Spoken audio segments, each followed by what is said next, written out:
Hello everyone. Daily current affair series में आज हम लोग देखेंगे 19 से 21 जुलाई 2023 के करंट अफेयर।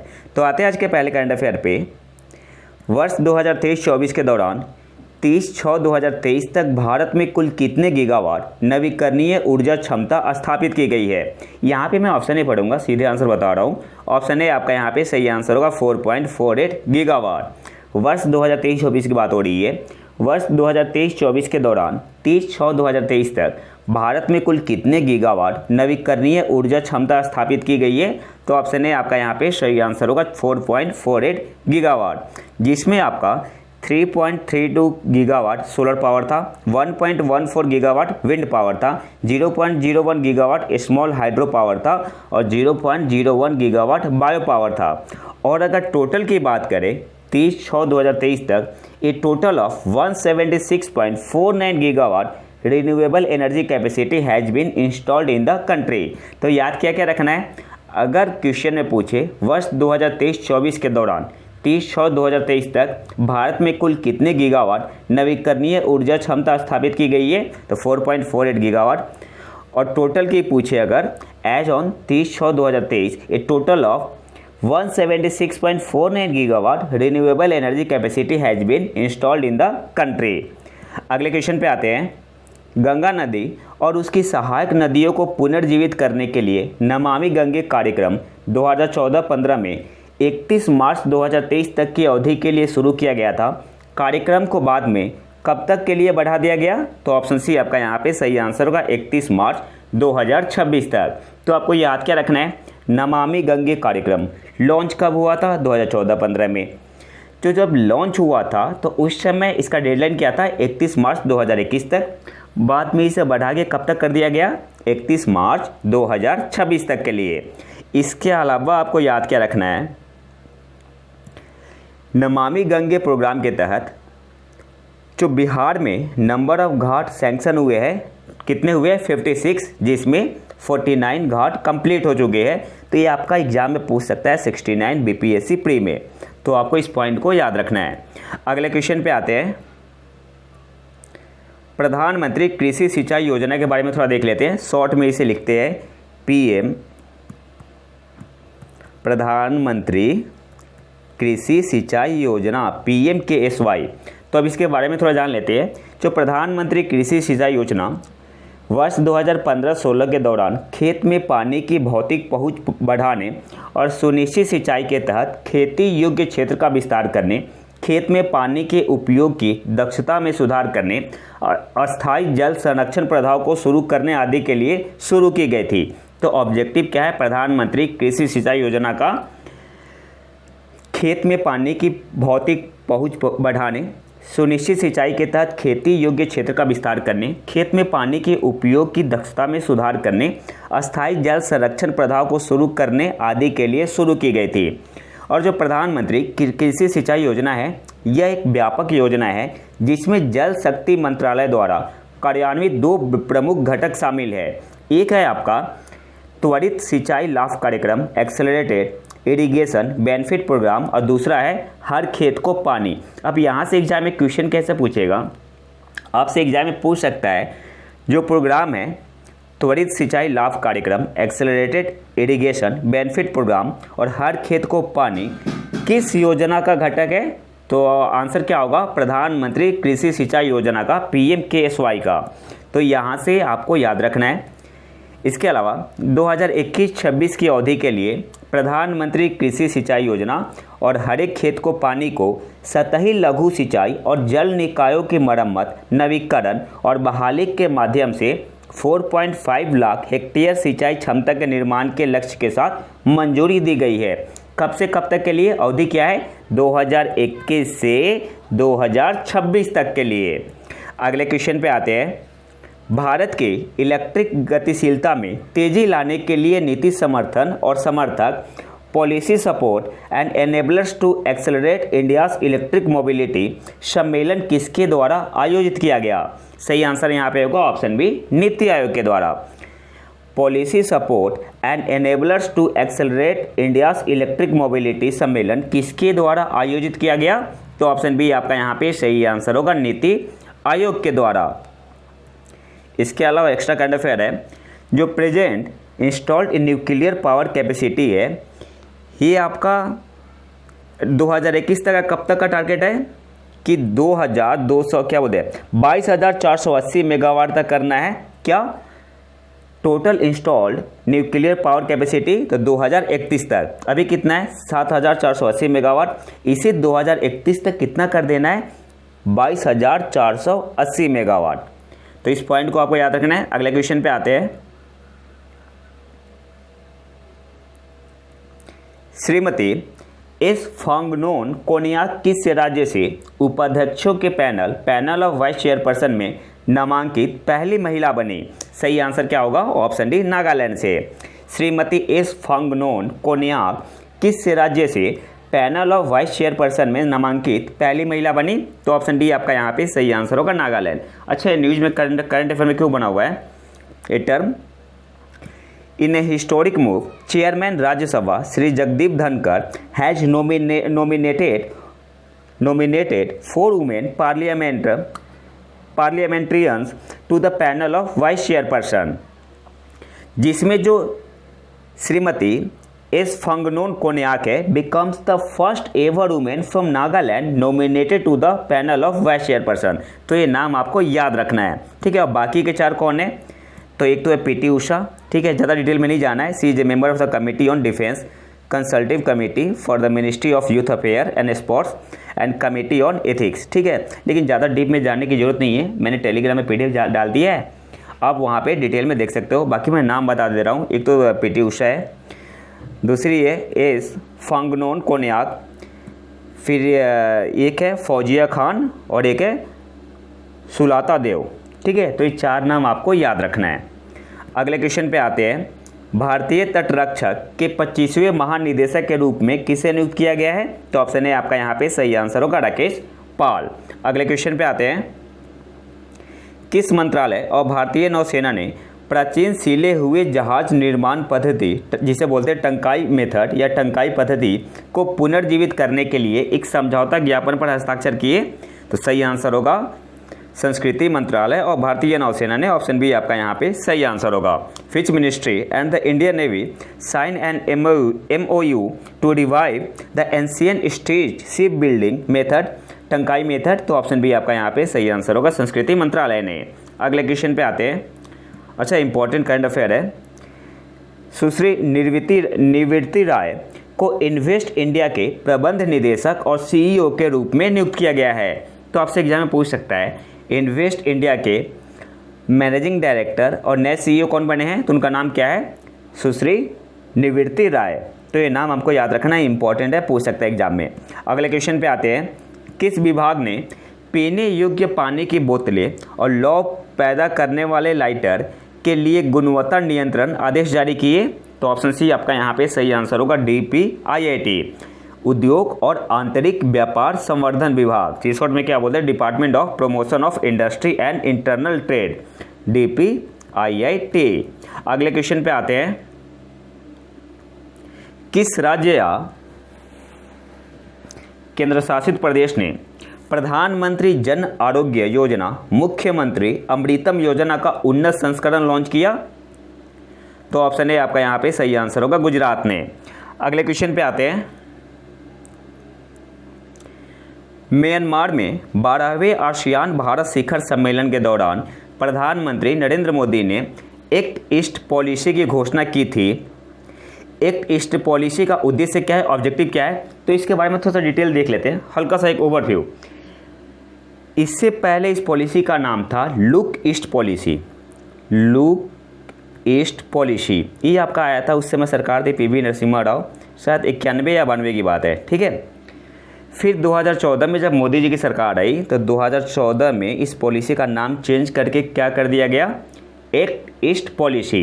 तो एक्ट ईस्ट पॉलिसी आया कब था, 2014 में, 12 नवंबर 2014 में। इससे पहले क्या नाम था, लुक ईस्ट पॉलिसी, ठीक है। तो मैं ज़्यादा डिटेल में नहीं जा रहा, बस सही आंसर यहाँ पे क्या होगा, ऑब्जेक्टिव क्या है, एक्ट ईस्ट पॉलिसी का। तो ऑप्शन ए आपका यहाँ पे सही आंसर होगा, आसियान देश के साथ भारत की रणनीतिक साझेदारी को मजबूत करना। इसके जो एक्ट ईस्ट पॉलिसी है ना, इसका मैं एक अलग से वीडियो लाऊंगा, क्योंकि अगर मैं यहाँ समझाने लगूँ तो 10 से 15 मिनट यहीं पे लग जाएंगे, मिनिमम 10 से 15 मिनट। तो बस आपको याद रखना है जो एक्ट ईस्ट पॉलिसी का ऑब्जेक्टिव क्या है, उद्देश्य क्या है, आसियान देशों के साथ भारत की रणनीतिक साझेदारी को मजबूत करना। ऑप्शन ए आपका यहाँ पे सही आंसर होगा। अच्छा, इसमें एक और पॉइंट याद रखो, आपसे एग्जाम में पूछ सकता है 4C of act east policy क्या है। तो एक तो है कल्चर, कमर्स, कनेक्टिविटी और कैपेसिटी बिल्डिंग, ये याद रखना है आपको, ठीक है। एक्ट ईस्ट पॉलिसी का 4C क्या है, कल्चर है, कमर्स है, कनेक्टिविटी और कैपेसिटी बिल्डिंग है। और ये न्यूज़ में क्यों है, तो हाल ही में पारंपरिक औषधियों पर भारत और आसियान का सम्मेलन नई दिल्ली में आयोजित हुआ। तो ये सब किसके तहत हो रहा है, एक्ट ईस्ट पॉलिसी के तहत। अगले क्वेश्चन पे आते हैं, जैसे कालाधन प्रोजेक्ट वगैरह हुआ, ये सब क्या है, एक्ट ईस्ट पॉलिसी के तहत ही हो रहा है। अगले क्वेश्चन पे आते हैं, हाल ही में किस भारतीय नौसैनिक जहाज ने ऑपरेशन साउदर्न रेडीनेस 2023 के नाम से जाने जाने वाले बहुराष्ट्रीय समुद्री सुरक्षा अभ्यास के हिस्से के रूप में सेशेल्स का दौरा किया। तो नाम क्या था, नाम क्या है उस भारतीय नौसैनिक जहाज का, ऑप्शन बी आपका यहाँ पे सही आंसर होगा, INS सुनयाना। हाल ही में किस भारतीय नौसैनिक जहाज ने ऑपरेशन साउदर्न रेडीनेस 2023 के नाम से जाने जाने वाले बहुराष्ट्रीय समुद्री सुरक्षा अभ्यास के हिस्से के रूप में सेशेल्स का दौरा किया। ठीक है, तो ये पहला पॉइंट जो आपको याद रखना है, ऑपरेशन साउदर्न रेडीनेस कहाँ 2023 कहाँ पे हो रहा है, सेशेल्स में। भारत की तरफ से कौन सा भारतीय नौसैनिक जहाज गया है, INS सुनयाना। तो ऑप्शन बी आपका यहाँ पे सही आंसर होगा। अगले क्वेश्चन पे आते हैं, रक्षा अधिग्रहण परिषद ने किस देश से 26 राफेल समुद्री विमानों की खरीद को मंजूरी दी। तो ऑप्शन डी आपका यहाँ पे सही आंसर होगा, फ्रांस। अगले क्वेश्चन पे आते हैं, कास पठार जो समाचारों में देखा गया था किस राज्य या केंद्र शासित प्रदेश में स्थित है। तो ऑप्शन सी आपका यहाँ पे सही आंसर होगा, महाराष्ट्र में। इसके अलावा जो याद रखना है आपको, जो कास पठार है, कास प्लेटो, ये कहाँ पे है, वेस्टर्न घाट में है, पुणे से 140 किलोमीटर दूर है। और इसे UNESCO world natural heritage site में कब इंक्लूड किया गया था, 2012 में, और ये रुद्राक्ष फैमिली से है। तो ये 2-3 पॉइंट आपको यहाँ से याद रखना है। अगले क्वेश्चन पे आते हैं, किस देश के केंद्रीय बैंक ने हाल ही में नेतृत्व में एक महत्वपूर्ण बदलाव देखा है, क्योंकि मिशेल बुलाक ने संस्था की पहली महिला प्रमुख के रूप में पदभार संभाला है। तो ऑप्शन ए आपका यहाँ पे सही आंसर होगा, ऑस्ट्रेलिया। एक्चुअली क्या है, जो ऑस्ट्रेलिया का सेंट्रल बैंक है, तो ऑस्ट्रेलिया ने पहली बार अपॉइंट किया है फर्स्ट फीमेल हेड, जिनका नाम है मिशेल बुलाक, और 7 साल के लिए। अगले क्वेश्चन पे आते हैं, किस संस्था ने हेल्दी रेसिपी फॉर डिफेंस नामक पुस्तक विकसित की है। तो ऑप्शन बी आपका यहाँ पे सही आंसर होगा, FSSAI ने। अगले क्वेश्चन पे आते हैं, G20 वित्त मंत्रियों और केंद्रीय बैंक गवर्नरों की बैठक कहाँ आयोजित की गई थी। तीसरी बात हो रही है, थर्ड G20 वित्त मंत्रियों और केंद्रीय बैंक गवर्नरों की बैठक कहाँ आयोजित की गई थी। तो ऑप्शन ए आपका यहाँ पे सही आंसर होगा, गुजरात में। और गुजरात में कहाँ, गांधीनगर में। अगले क्वेश्चन पे आते हैं, किस कंपनी ने यूरोपीय संघ, ब्राज़ील और अन्य देशों में ChatGPT प्रतिद्वंदी बार्ड लॉन्च किया है। तो ऑप्शन बी आपका यहाँ पे सही आंसर होगा, गूगल ने। सिंपली आपको याद रखना, बार्ड किसने लॉन्च किया है, गूगल ने। अगले क्वेश्चन पे आते हैं, ड्रग्स तस्करी और राष्ट्रीय सुरक्षा पर क्षेत्रीय सम्मेलन कहाँ आयोजित किया गया था। तो ऑप्शन सी आपका यहाँ पे सही आंसर होगा, नई दिल्ली। अगले क्वेश्चन पे आते हैं, फ्रांस में मास्टर्स की पढ़ाई करने वाले भारतीयों को अब कितने साल का पोस्ट स्टडी वर्क वीज़ा मिल सकता है। तो ऑप्शन डी आपका यहाँ पे सही आंसर होगा, 5 साल तक। पहले कितना मिलता था, 2 साल तक, अब कितना मिल सकता है, 5 साल तक। अगले क्वेश्चन पे आते हैं, अच्छा कुछ एक्स्ट्रा करंट अफेयर है जो कि काफ़ी इंपॉर्टेंट है, देख लेते हैं। प्रधानमंत्री नरेंद्र मोदी ने फ्रांस के सर्वोच्च नागरिक और सैन्य सम्मान प्रतिष्ठित Grand Cross of the Legion of Honour प्राप्त करने वाले पहले भारतीय प्रधानमंत्री के रूप में इतिहास रचा है। तो सिंपली आपको याद रखना है, हाल ही में प्रधानमंत्री नरेंद्र मोदी को क्या मिला है, फ्रांस का सर्वोच्च नागरिक और सैन्य सम्मान, जिसका नाम है Grand Cross of the Legion of Honour, और ये पहले भारतीय प्रधानमंत्री बने हैं। दूसरा जो हमारा पॉइंट है, भारत और फ्रांस भारतीय बहुउद्देशीय हेलीकॉप्टर IMRH के लिए लड़ाकू विमान इंजन का सह विकास करने के लिए तैयार है। कौन से 2 देश, भारत और फ्रांस। तीसरा क्या है, 19वें एशियाई खेलों में भारत की पुरुष क्रिकेट टीम का नेतृत्व कौन करेंगे? ऋतुराज। भारत और यूएई व्यापार के लिए रुपये दिरहम का उपयोग करने के लिए तैयार हुए हैं और भारतीय रिजर्व बैंक और संयुक्त अरब अमीरात के सेंट्रल बैंक के बीच इसके लिए समझौता ज्ञापन पर हस्ताक्षर हुआ है। किनके बीच? भारत और यूएई के बीच। अगले क्वेश्चन पे आते हैं। भारत और संयुक्त अरब अमीरात ने भारत के यूपीआई को संयुक्त अरब अमीरात के त्वरित भुगतान प्लेटफॉर्म के साथ जोड़ने पर समझौता ज्ञापन पर हस्ताक्षर किए हैं। मतलब अब हम वहाँ पे जाके यूएई में यूपीआई यूज कर सकते हैं। और लास्ट इंपॉर्टेंट पॉइंट है, इसरो और बार्क ने रॉकेट के लिए परमाणु इंजन विकसित करने के लिए हाथ मिलाया है। किसने? इसरो और बार्क ने। क्यों? रॉकेट के लिए परमाणु इंजन डेवलप करने के लिए। अगले क्वेश्चन पे आते हैं। क्रूशियल स्टेट शब्द निम्नलिखित में से किस देश से संबंधित था? तो ऑप्शन ए आपका यहाँ पे सही आंसर हो जाएगा, संयुक्त अरब अमीरात। अगले क्वेश्चन पे आते हैं। खगोल वैज्ञानिक जयंत नार्लिकर की पत्नी मंगला नार्लिकर का लंबी बीमारी के बाद सोमवार को पुणे शहर में उनके आवास पर निधन हो गया। वह किस क्षेत्र में विशेषज्ञता रखती थी? तो ऑप्शन बी आपका यहाँ पे सही आंसर होगा, मैथ के क्षेत्र में, गणित के क्षेत्र में। खगोल वैज्ञानिक जयंत नार्लिकर की पत्नी मंगला नार्लिकर का लंबी बीमारी के बाद सोमवार को पुणे शहर में उनके आवास पर निधन हो गया। तो जो मंगला नार्लिकर है वह किस क्षेत्र में विशेषज्ञता रखती थी? तो ऑप्शन बी आपका यहाँ पे सही आंसर होगा, गणित के क्षेत्र में। अगला जो हमारा टॉपिक है इसमें हम लोग स्टैटिक एमसीक्यू कवर करते हैं जो कि यूपीएससी या स्टेट पीसीएस के लिए काफ़ी इंपॉर्टेंट है। तो आते हैं पहले क्वेश्चन पे। एक तरफ है वाइल्ड लाइफ सेंचुरी, वन्यजीव अभयारण्य, दूसरी तरफ कहाँ पे है? तो जो लिम्बर वाइल्ड लाइफ सेंचुरी है अंडमान व निकोबार देशों में गलत है। चिनार तमिलनाडु में गलत है। डालमा जो वाइल्ड लाइफ सेंचुरी है पश्चिम बंगाल गलत है। तो सही क्या है फिर? तो देखो जो लिम्बर वाइल्ड लाइफ सेंचुरी है ना ये जम्मू और कश्मीर में है। चिनार वाइल्ड लाइफ सेंचुरी वन्यजीव अभयारण्य केरल में है और डालमा कहाँ पे है? झारखंड में है। डालमा कहाँ पे है? झारखंड में है। तो तीनों गलत मैच है ना। लिम्बर कहाँ है? जम्मू और कश्मीर में। चिनार कहाँ है? आपका केरल में है, ये आपका केरल में है। और डालमा कहाँ पे है? वाइल्ड लाइफ सेंचुरी झारखंड में है। तो तीनों गलत है। तो बताना है ऊपर दिए गए जोड़ों में से कितने जोड़े सही सुमेलित है? तो ऑप्शन डी कोई भी नहीं। अगले क्वेश्चन पे आते हैं।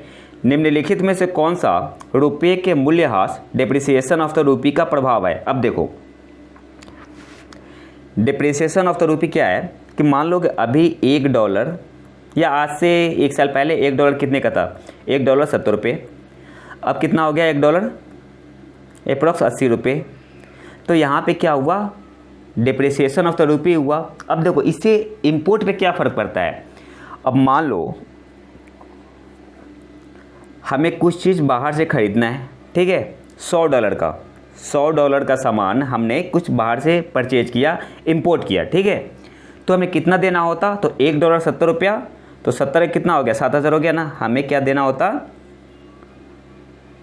मतलब $100 का आपने लिया अगर, ठीक है, $100 तो $1 कितना हो गया?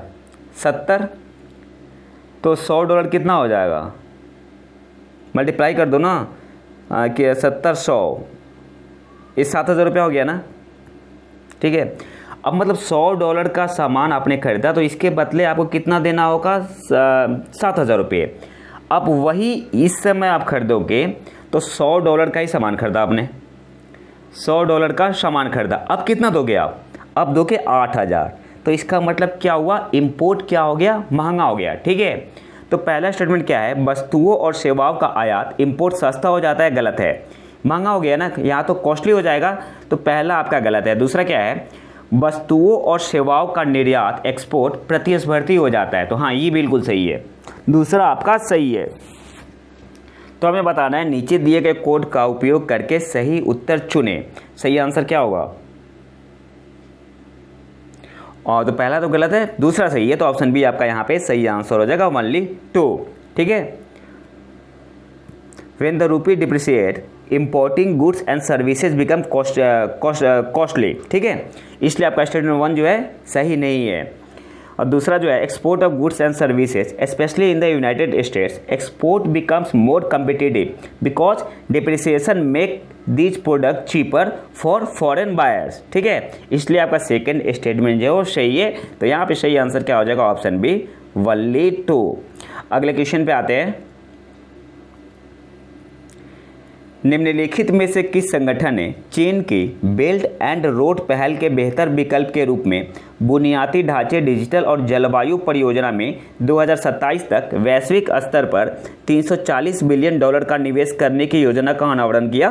तो ऑप्शन सी आपका यहाँ पे सही आंसर होगा, यूरोपियन कमीशन है। ठीक है, बाकी यहाँ डिटेल में गिवन है, आप पढ़ सकते हो। अगले क्वेश्चन पे आते हैं। स्टैंडिंग डिपॉजिट फैसिलिटी के संदर्भ में निम्नलिखित कथनों पर विचार करें। पहला जो है आपका, मैं हिंदी में नहीं पढ़ रहा, कुछ अजीब सा हिंदी है। It is an additional tool for absorbing liquidity without any collateral. तो पहला स्टेटमेंट आपका जो है वो सही है, पहला स्टेटमेंट है वो सही है। स्टैंडिंग डिपॉजिट फैसिलिटी के संदर्भ में निम्नलिखित कथनों पर विचार करें। It is an additional tool for absorbing liquidity without any collateral, तो पहला सही है। दूसरा क्या है, fixed rate reverse repo has replace the standing deposit facility as the floor of the LAF liquidity adjustment facility corridor. ये गलत है। गलत क्यों है कि देखो एक्चुअली स्टेटमेंट क्या होगा, standing deposit facility has replace the fixed rate reverse repo as the floor of the liquidity adjustment facility corridor. तो रिवर्स है, ये लाइन यहाँ आएगा और ये लाइन यहाँ पे आएगा। ठीक है, इसलिए आपका सेकंड गलत है। तो पूछ क्या रहा है कौन सा सही है, तो ऑप्शन ए आपका यहाँ पे सही आंसर हो जाएगा, ओनली 1। ठीक है, बाकी यहाँ डिटेल में गिवन है, आप देख सकते हो। और आज के आखिरी क्वेश्चन पे आते हैं। जो रैम्प स्कीम है, raising and accelerating MSME performance के संदर्भ में निम्नलिखित कथनों पर विचार करें। पहला है, यह एशियाई विकास बैंक द्वारा सहायता प्राप्त एक केंद्रीय क्षेत्र की योजना है। गलत है। गलत क्यों है, क्योंकि यह वर्ल्ड बैंक के द्वारा है, वर्ल्ड बैंक के द्वारा, तो पहला गलत हो गया। दूसरा क्या है, कार्यक्रम का उद्देश्य बाजार और ऋण तक पहुंच में सुधार करना, केंद्र और राज्य में संसाधनों और शासन को मजबूत करना है।